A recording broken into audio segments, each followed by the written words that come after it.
Okay, so I'm going to talk about past, present, future, alternative investment and crowdfunding landscape. Now, I'm very good in getting the best out of people and sharing how you can create wealth. Would you like to do that, all of you?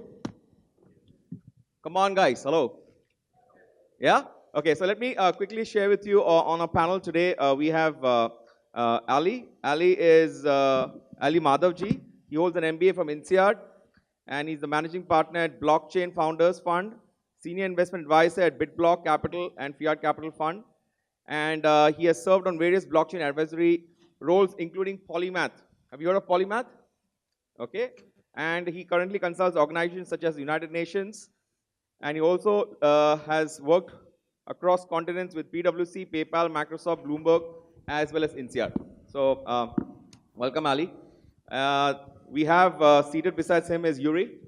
Yuri has multiple degrees in international business and management, such as Harvard Business School, Rotterdam School of Management. He's the founder and CEO of BitBlock Group. Over the past 10 years, he has held various management roles in companies such as Shell, Gazprom, Mitsui, Mitsubishi, Siemens, Dutch Ministry of Economic Affairs, and the list goes on. He has been moderating panels on subjects such as blockchain, AI, Internet of Things, as well as digital identity. And he has spoken at conferences, namely Future Blockchain Summit, Blockchain Day Singapore, National University of Singapore, the Next Web, and today he'll be talking and sharing about how you can tokenize your business or assets for enterprise adoption. Next to him, we have Mr. Nicola. Nicola is a recognized fintech leader in Asia, a co-founder of Crowdo, an MAS licensed crowdfunding company offering equity-based crowdfunding as well as peer-to-peer lending. He has over 20 years of professional experience in finance, investment, and technology. He started at Accenture, where he spent 8 years. He subsequently moved to Singapore and joined Standard Chartered Bank as fixed income trader, covering 6 markets across Asia. He holds an MBA from INSEAD and a master in bioelectronic engineering from Polytechnic of Milan. And then we have Ronnie, who's seated next. Ronnie is the co-founder and CEO of Mintrust, a P2P crowdfunding platform, again licensed by MAS, that connects corporate borrowers and lenders. He has over 27 years of experience specializing in corporate and structured finance at international banks. He worked with Standard Chartered Bank for more than 10 years and in some capacity as a managing director in some of the functional areas at Standard Chartered. And then next to me is Sean. Sean is the Customer Experience Manager at Funding Societies, also a MAS licensed crowdfunding company in Singapore. He studied business administration from Management Development Institute of Singapore, business management, marketing, and related supported services from Murdoch University.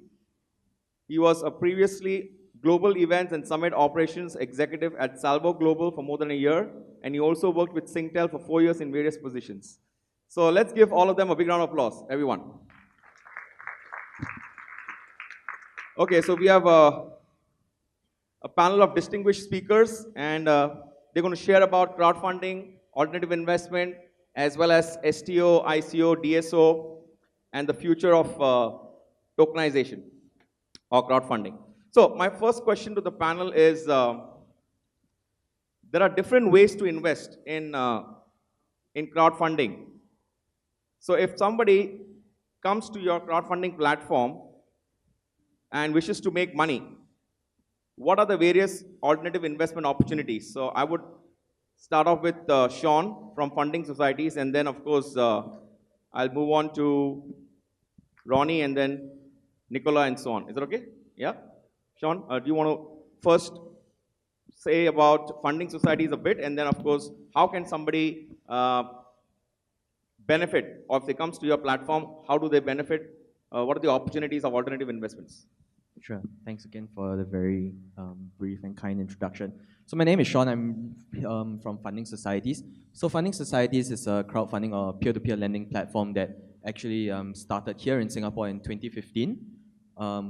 We've recently turned 4. And what we offer to investors, or on the other side of it, local SMEs, are basically business term loans, working capital loans, and some invoice factoring, in which investors could invest in these notes or these tickets, and in return, when the businesses repay them, they are repaid with the interest, and basically investors tend to earn the interest that is being repaid from these businesses. And these businesses, there's a wide range of them. They are small SMEs all the way at times to even listed companies and subsidiaries of listed companies as well. So there's a huge range. And apart from that, I think one of our strengths, or one of the key things to take away from funding societies, is that we're open to almost every type of investor. So we accept retail, accredited, and institutional investors on the platform. Investments in our loans start from as low as $20, and yeah, there's really no upper limit at times depending on the ticket size. Thank you, Sean. I'm Ronnie. As Kishor has said, I'm from Mintrust, which is also another crowd funding platform similar to funding societies. Thank you to Sean for a great introduction, because this is exactly what we do as well, more or less. so I'll spend probably 2 minutes less than him. But the other thing that we do as well on a selective basis is that we do a bit of equity link or convertible loans type transactions for some of our selected SMEs looking for equity funding rather than just debt. So that's the additional thing. The other thing that we do as well is that we score our deals using our own proprietary rating system. And our investors has become quite attuned to a deal which is rated A, B, C, or D, for example. In terms of alternative investments, I think we always believe that through the platform, through fractionalized investment, individuals like you and I could invest $100, $50 into a deal that is probably $500,000. You know, unlike if you go to a bank or to an investment house, that typically require you to spend a whole bunch of money. But for crowdfunding, people like us, you know, crowdo, funding societies and all that, we do not need that much. So it allows you to go in and invest, put your toe on the water, test it a bit, and if it makes sense for you, then it could become a great investment. And we always try to tell investors that, hey, you know, you should always diversify. Diversification is important. Invest in as many deals as you can, because like any investments, whether it's STO, blockchain, or coin, or even stocks, you can actually lose money. So do not just be attracted by the high interest rates or high returns, but at the same time, you know, make sure that you diversify. And if you diversify properly, it is, we think, at least in Mintrust, that it's a great investment alternative. My name is Nicola. I'm the co-founder of Crowdo. Crowdo is similar, like Interest and Funding Society. We are crowdfunding a peer-to-peer lending company. We are offices in Singapore, Malaysia, Indonesia, where we are licensed with the respective regulatory authority. I think the best way to understand our asset class is that what we do, we give opportunity to everyone to invest on the private sector, right? So everybody has access right now through banking, brokers, or online platform to invest in listed company on the public sector, right? But very few people, before we came into the business, has access to investment in the private sector, means private-owned company, right?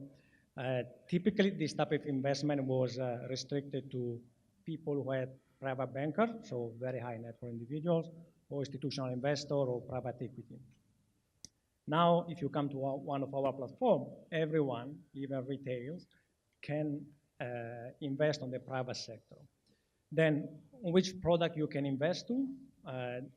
You can invest on debt, so fixed income type of product. So if you have a very short horizon in terms of investment appetite and you want to, maybe even a bit of risk adverse, you're looking for peer-to-peer lending where you can invest in loan and you can get repayment on a monthly basis, right? On a duration that probably goes from 6 months to 1 year. If you are a bit more like a risk taker, you're looking more instead of a fixed return, you're looking for capital appreciation, you can invest in equity, again, on private company. There you're looking for an horizon of investment 3 to 5 years. Yuri and Ali, my question to you would be slightly different because funding societies and Mintrist and Crowdo has a crowdfunding platform, so there are a lot of available instruments over there for someone to choose from. But if someone would come to the two of you and ask where would he or she want to invest the money, would you advise them ICOs, STOs, and if yes, how will you educate them in terms of telling them how should they value an ICO or the price point? Because both of you have got experiences and functional knowledge in terms of executing an ICO as well as an STO. So perhaps you may want to share from that point of view. Sure. Yeah, so I think the introduction was already made well, and I was in the panel this morning as well. For those of you that saw me there, it's probably a little bit of a double intro, so I'll keep that short. But we're developing concepts and products for large enterprise. So I'll leave it there as for the introduction, and the rest can be found online. When I go to ICOs and STOs, for those of you that are not very familiar with the concept, the ICOs were pertaining to utility tokens. So it was a new way of transacting value. And that really happened and mushroomed up in 2016, 2017. So a lot of money was raised. It was almost 4 or 5 times venture capital amount of money. And that was an experiment. It was a successful experiment to a certain extent. But that cycle of raising money through an ICO has sort of been coming to a halt, grinding to a halt, because it was mostly retail investors getting in, and now we're in a time where regulation gets a chance to really find its fabric in the industry. So I think right now we're in a transition phase where regulation is required for institutions to find the trust to invest in this new asset class, and through that we need education. We need to educate, we need to share what it is and what the risks are particularly. Because it's an immature technology, we need to all be realistic about that, and there are pros and cons right now on raising funds. One of the pros, I'd say, about security token offerings is what Nicola just mentioned, the fractionalized ownership, so that you can just own a little bit of something big. And that will create extra liquidity and also a premium on the underlying asset. And that would mean that we can all participate in a security across borders. What comes with that, though, is the legal side. So as was just being alluded to, I have an experience of setting up a security token offering myself. And if you're looking into that space, instead of an ICO, then you just need to be aware that there are specific legal requirements for every single jurisdiction that you're offering your security token to. So we have a working relationship with lawyers in many different countries in the world, and you need to account for a fair amount of budget to get your security legal advice to offer your security token in these respective countries. So yeah, that's sort of where we are right now, and things to consider if you're looking at raising money by these new ways of tokenization. Great. Yeah, Ali? Yeah, so it's a good question. So first off, I don't provide financial advice, but I'll tell you some of the perspectives that we have from Blockchain Founders Fund and how we look at this. So we break it down into a couple of ways, right? So first side, you've got ICOs. There has been, of course, a major hype cycle. There's a major problem with certain types of ICOs that have a problem with the way interests are aligned, right? So if you have a company that has interest to maximize shareholder value, and then you've got a token related to that, there's generally a problem, because essentially we find that it doesn't actually work that well, right? Because basically you've got your shareholders and directors that are essentially looking to use that as a way for like non-dilutive equity, but their interests aren't aligned with those token holders. We, however, do see interesting opportunities for potential ICOs in the future that are structured as real utility tokens that actually have generally foundations as part of their setup. I mean, some examples in terms of good governance or better governance could be things like the Ethereum Foundation and how that's set up, and that is a real utility token that we see intrinsic value in. On the security token front, I am an advisor to Polymath, which is a well-known company in this space, and we break it down into a couple ways. So security tokens have huge value because of course, there's an underlying asset, and there's benefits such as fractional ownership. There's, of course, benefits potentially in the future in terms of liquidity. There are a lot of challenges, though, to think about, right? So as of now, there isn't really tons of liquidity on this, and it is a process that's going to take time to build liquidity on exchanges for private securities. There's also the challenge that many of these private securities probably will never have liquidity, right? So think about how much due diligence you need to do to invest in a private security, and for many of these, that will be very difficult for traditional investors, right? And there's also a lack of oversight at times from, say, very strong audited documents that you can rely on and additional transparency. So this is where there's certain challenges with it, but it is a very exciting space where we do see clear value if they're structured properly and you understand the underlying interest of what the security represents. But there's also some interesting and funny stories about how we've seen that very misaligned still under a security token structure. Great. What I would like to understand is what is the key difference between a company raising funds through a crowdfunding platform such as funding societies or Mintress or Crowd vis-a-vis through token offering? Because we've seen a lot of projects today sharing their blockchain dreams and ideas. What should one consider? Since there are a lot of entrepreneurs over here, how do they decide? Should we go to a blockchain token offering route, or should we go through a crowdfunding platform? So maybe you may want to share if a project comes to you or if a company comes to you and wishes to raise fund from your crowdfunding platform, what would you look at before onboarding, or maybe even thinking of giving him an advice that this is the right project for your platform? I believe at funding societies, when borrowers do actually come to us, they already know, or they kind of know that the kind of money that they're raising is not for equity, and it's not going to be through the form of an ICO or a token, and it's purely debt. And a lot of them come in to us to look for actually very short-term bridging loans.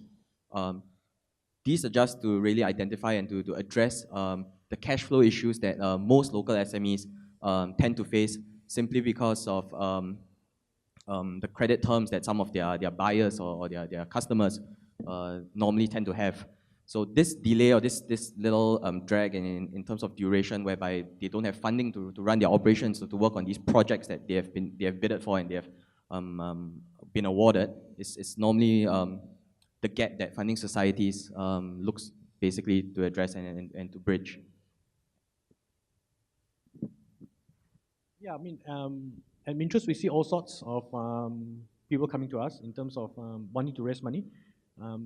Generally, they know that they come to us to borrow, i.e. to raise debt. But we do have startups, all with projects and all that, they come to us and say, oh, can I raise money and all that stuff. So we typically move them away to an equity crowdfunder, for example, or if we believe that we can help them, we can do a convertible loan, for example, because some of investors are interested in that. But generally, like what Sean says, people are pretty clear in terms of what they want. Do they want to do an ICO, STO type thing, or do they want to borrow money to bridge their funding gap and all that? So we see quite a clear distinction and people do know what they want, whether it's people based in Singapore or Malaysia or Thailand or around the region. Nicola, my question to you would be, since Crowdo is into equity crowdfunding, one of the key difference which I see vis-a-vis equity crowdfunding and token offering is If I have to raise funds through tokens as a entrepreneur, I don't have to give up my equity. So now I have to make a choice whether do I go for an equity crowdfunding platform or token. Having said that, with the ICO fad, I think it's over.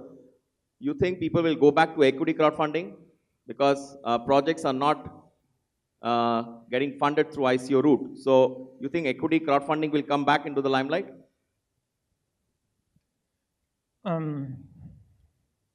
I think if you want to compare equity investment with crowdfunding with ICO, I think that is really a distinction that is made from issuer point of view for the company want to raise money, because the investor base is completely different, right?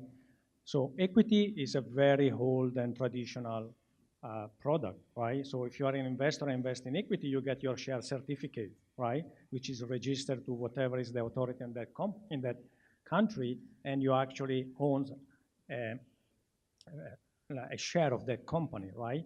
And you will be able to make money by reselling this share, right? A lot of the people that a lot of investors that are equity investors, they even during the ICO hype, they will keep investing in equity, right? I think ICO, as was mentioned before, it had a lot of hype in 2017 from the retail investor, which they were not equity investor before, right? On the let's say entrepreneur company side, you are right, right? So the beauty of the ICO, it was that you can raise as much money as you want without diluting your ownership. But that, for me, raises a question, if I'm an investor, so what are you giving me? Nothing, right? Or promises, right?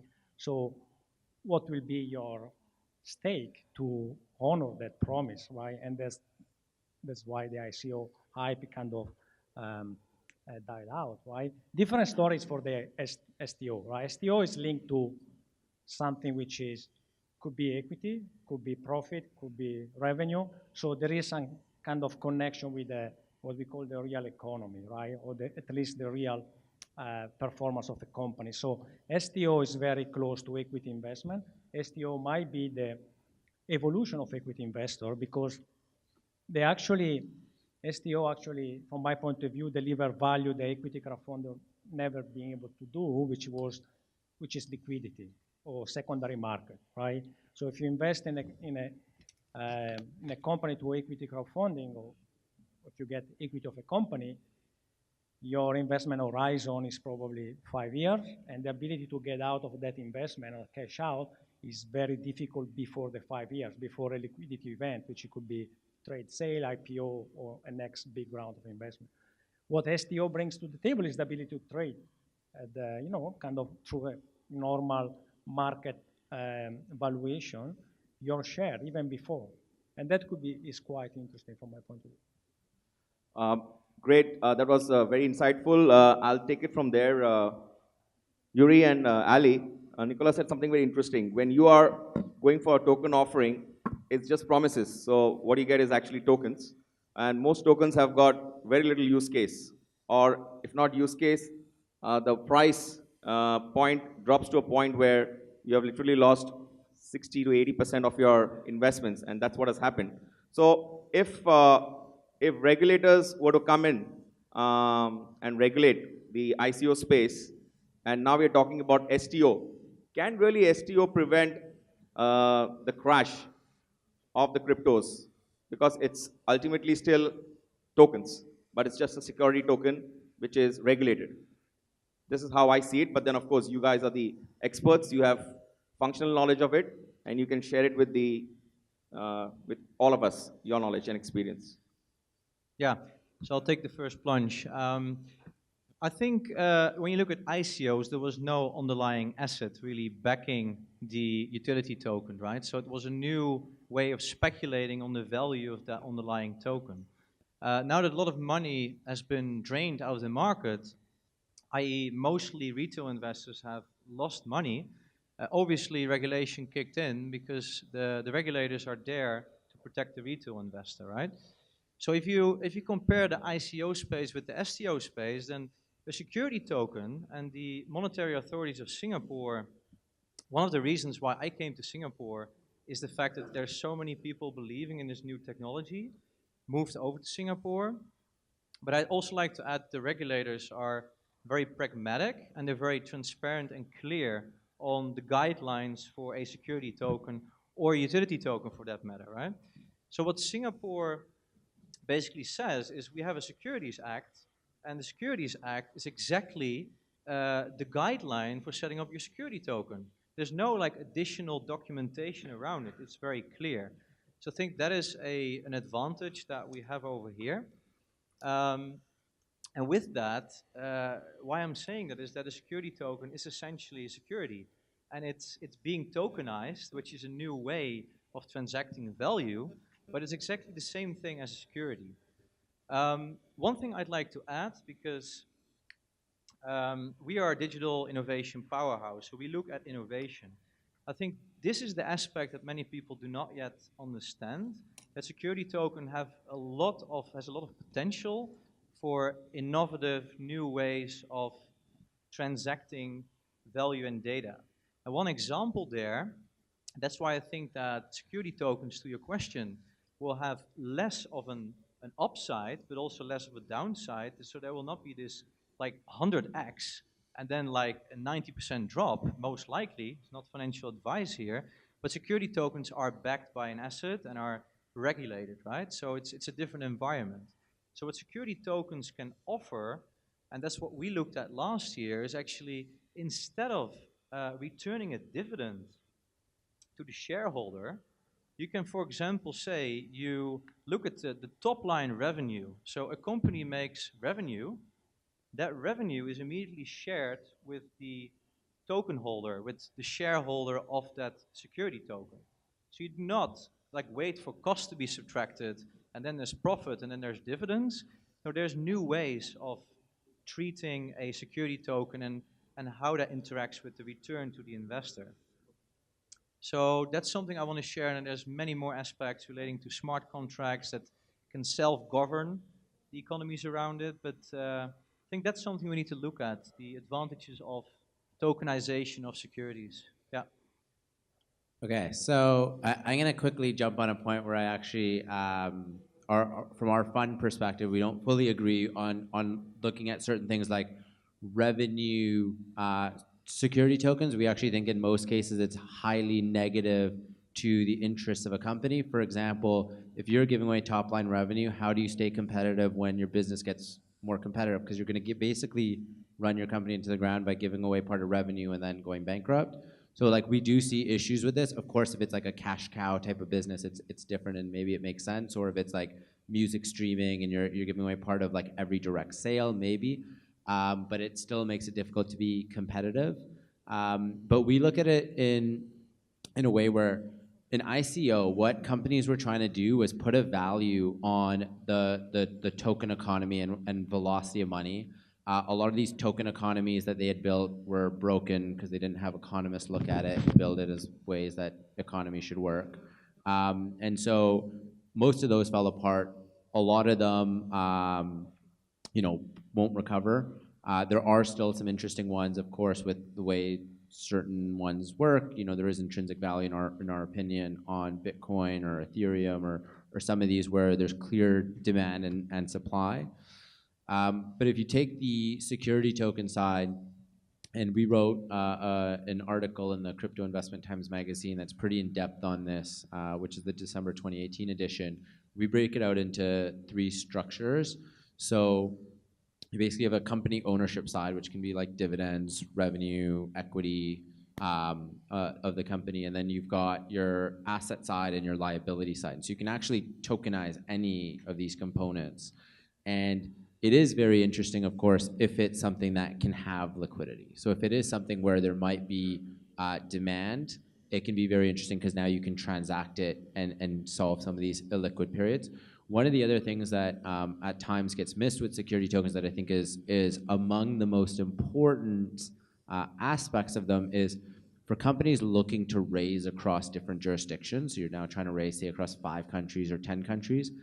Part of the idea of security tokens is to and Polymath's working on this, is to streamline the costs related to, say, getting lawyers in all 10 countries to do everything all over again. Part of these jurisdictional requirements in every country are being pre-programmed into the token. And so now instead of needing full sets of lawyers in 10 countries, maybe you can have a lot of the generic types of rules, like 90% of those essentially put into parts of the process related to the token, and now you might only need legal support for 10% of what you needed. And so this is one of the big benefits from a fundraising perspective that's very valuable related to security tokens. Great. We're talking about regulation and STOs, but honestly, I think very few people have actually had experience working with the regulators. So this question, I'm not going to only ask the panel speakers, but I'm also going to get the audience involved in this question. So I'll start off with Sean, because funding societies, Mintrust, and Crowdo, all three crowdfunding platforms have got licenses from MAS.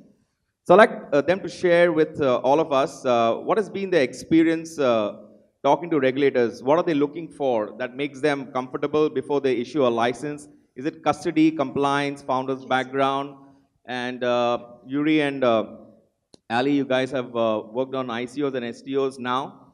So obviously when it's STO, you're talking about dealing with regulators. And I would also ask Krishna from the audience, because he has also worked on the STO side, and maybe even Pooja, if you don't mind, from the audience, to just share from, and we're going to make this like really short. So just your quick experiences of dealing with regulators.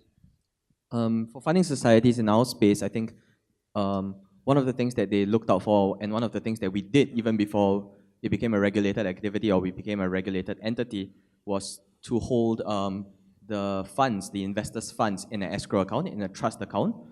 So basically, regulators wanted to make sure that there was no misuse of funds, most importantly. And secondly, all documents or all screenings were done in accordance with MAS's regulations, same like opening a bank account anywhere. So I would think those were the two main things that they were looking out for from us at the start to make sure that things could go well. And how long did it take from the time you approached them till you got your license? What was the duration? My understanding was that it took about 4 to 6 months. Yeah. Oh, that's pretty fast. Yeah. Okay.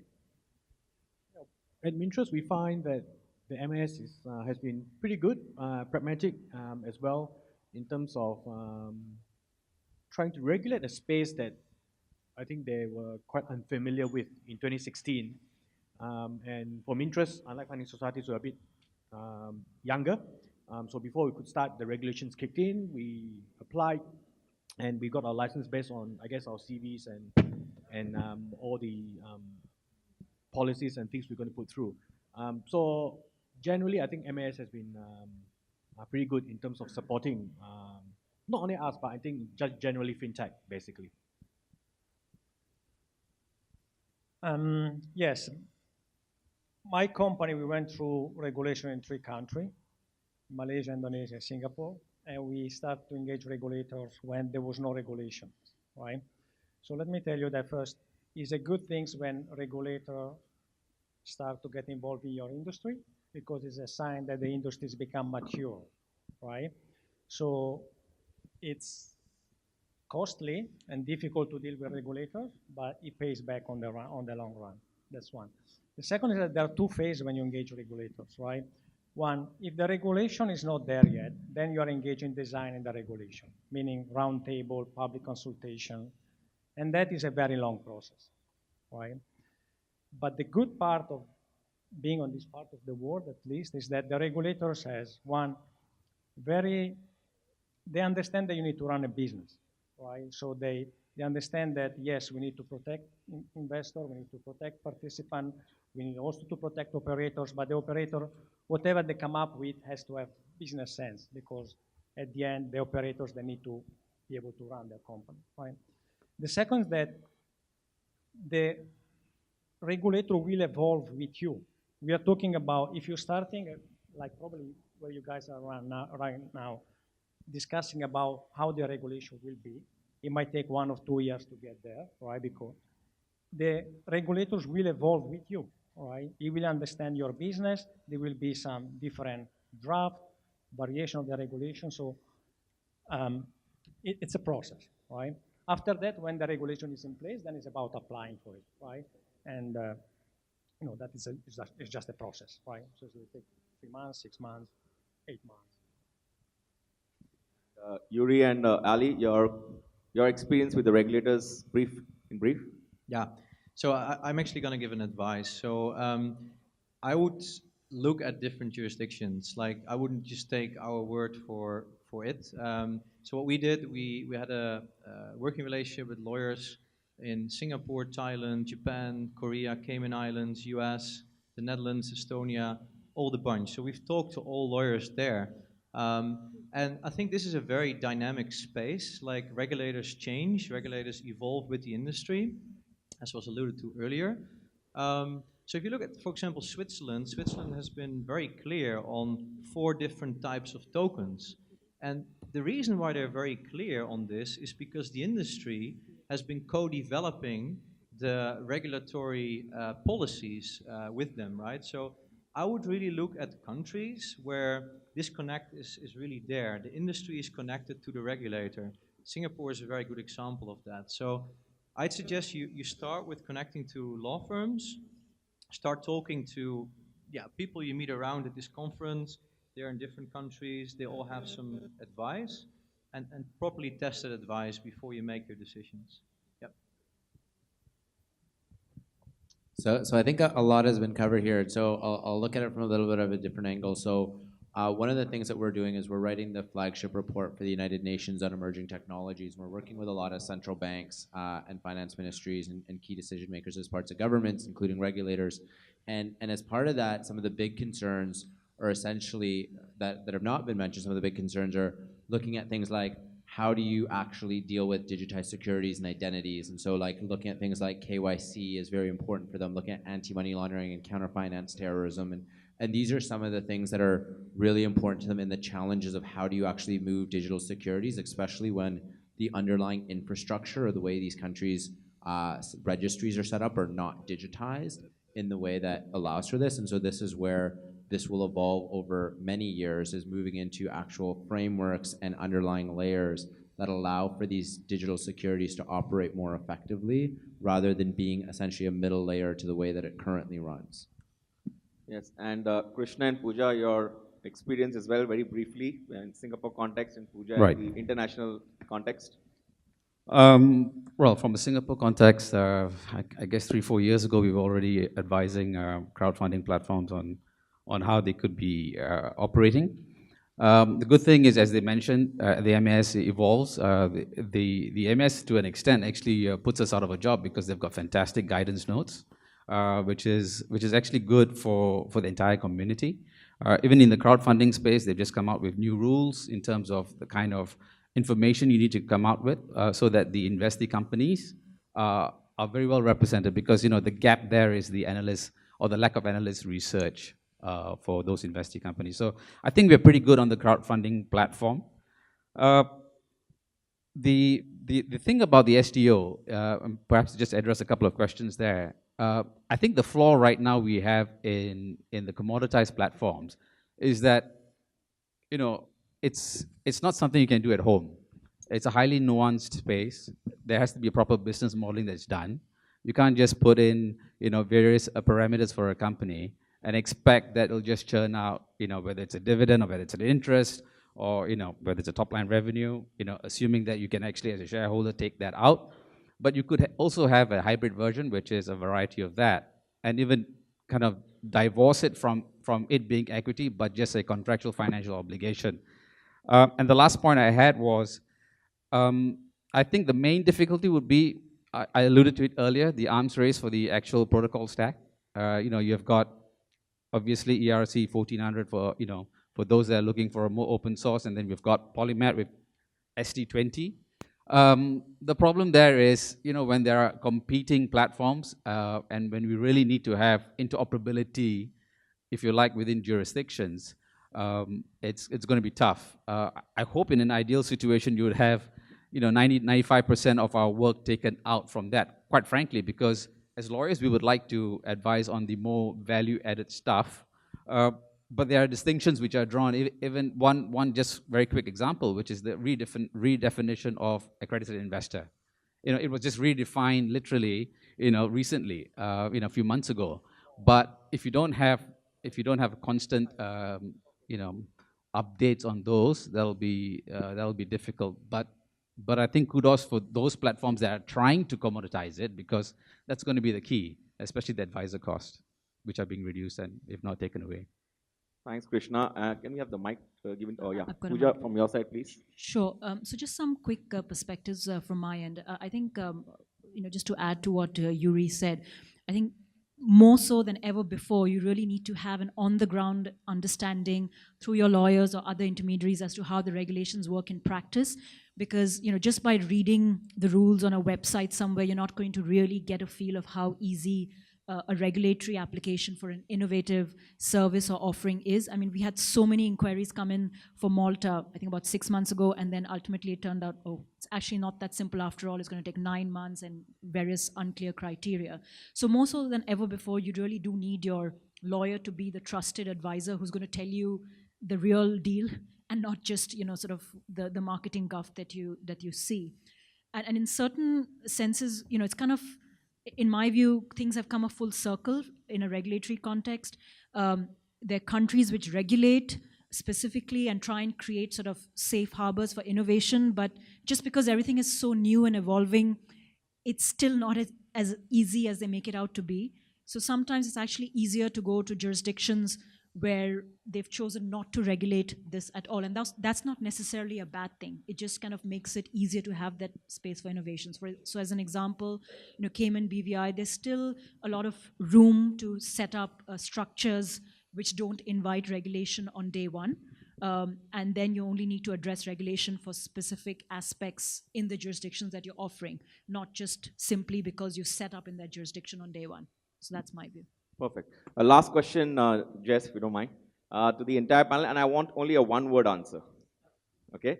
So what is the future of crowdfunding? Is it property crowdfunding? Is it individual loans? Is it stable coins? Is it DSO? Is it tokenization of businesses? What is the future of crowdfunding? In one word, from your side, please share with all of us. To be very honest, my one word is everything. I think it's everything that you just said. Everything is possible. I don't think it can be answered in one word, but if it is, 2 words for me, who knows? I would say digital banking.